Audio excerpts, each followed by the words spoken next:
है। लेकिन मध्य प्रदेश के आदिवासियों की क्या स्थिति है, आपसे बेहतर कोई नहीं जानता। हमने कुछ महीने पहले देखा कि किस तरीके से एक आदिवासी नौजवान के ऊपर पेशाब किया गया और उसको बचाने के नाम पर, उस आरोपी को बचाने के नाम पर किस तरीके का षड्यंत्र रचा गया, हम सबने देखा। क्या हमारे भाई के पैर धो लेने मात्र से उसके बारे में भी कहा जा रहा है कि शायद ये वो व्यक्ति नहीं है जो पीड़ित है। लेकिन अगर वो पीड़ित है तब भी क्या पांव धो लेने मात्र से शिवराज सरकार के ऊपर जो दाग लगा है वो हट जाएगा? नहीं हट सकता है। और पांव धो लेने से आदिवासियों को न्याय नहीं मिलेगा। आदिवासियों को न्याय मिलेगा संविधान में जो प्रावधान है, चाहे वो अनुसूची 5 के प्रावधान हो, चाहे अनुसूची 6 के प्रावधान हो, पेशा 1996 का मामला हो, हमारी ग्राम सभाओं को मजबूत करने का मामला हो, जब तक इन्हें मजबूत नहीं किया जाएगा, जब तक इन अधिकारों को आदिवासियों को नहीं दिया जाएगा, तब तक आदिवासियों के अधिकार सुरक्षित नहीं है।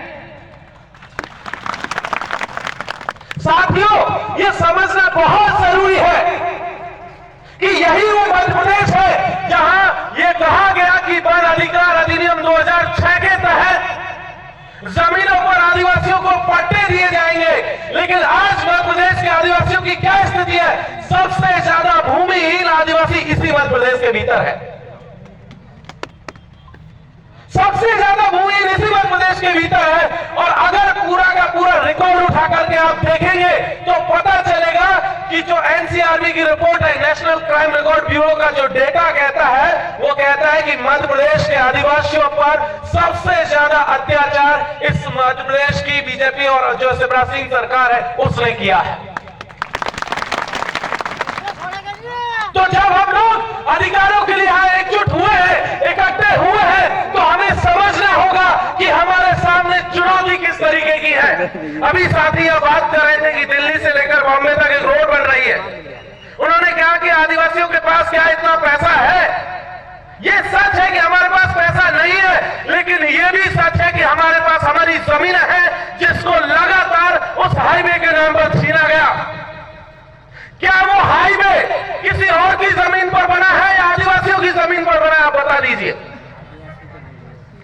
वो जमीनें हमारी है। जिसे कहा जा रहा है ना कि सरकारी जमीन है, तो हम लोग यहां से कह देना चाहते हैं कि जो जमीन सरकारी है वो जमीन हमारी है। क्योंकि इस देश में सरकारों के आने से पहले आदिवासी रहता आया है। जब इस देश में सरकारों को कोई नहीं जानता था, इवन उससे पहले भी देखें तो राजा महाराजाओं को कोई नहीं जानता था और कोई राजे रजवाड़े नहीं थे, तब से आदिवासी यहां रहता आया है। चाहे वो भील पट्टी हो, चाहे गोंडवाना का इलाका हो, और इस देश में नहीं, अगर हम लोग देखें तो पूरे के पूरे एशिया में सबसे पुरानी बस्तियां आदिवासियों की इसी मध्य प्रदेश के भीतर है। इसलिए जब हम लोग यहाँ अपने हक और हुकूक के लिए लड़ रहे हैं या एकजुट हुए, तो हमें जानना होगा कि हमारा दुश्मन कौन है। उस दुश्मन को भी पहचानना होगा और वो दुश्मन बहुत क्लियर है। वो दुश्मन आरएसएस है, वो दुश्मन बीजेपी है, वो दुश्मन शिवराज सिंह चौहान की सरकार है, वो दुश्मन कांग्रेस की सरकार है, कांग्रेस की पार्टी है। उन्हें कहना पड़ेगा। और क्यों कहना पड़ेगा? अगर ये दुश्मन नहीं होते तो आज 75 साल बीतने के बाद भी आदिवासियों की मध्य प्रदेश में ये स्थिति नहीं होती। हमने देखा नेमावर में किस तरीके से आदिवासियों को मार दिया गया। नेमावर कांड भूल गए क्या?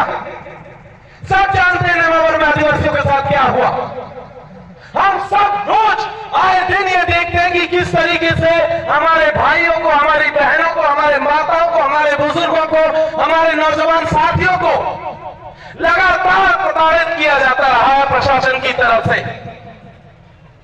ऐसा कोई दिन नहीं आता जब मध्य प्रदेश से यह खबर नहीं आती कि आज इस इलाके में आदिवासियों के साथ अत्याचार नहीं हुआ हो। कोई दिन ऐसा नहीं जाता। हर दिन कुछ ना कुछ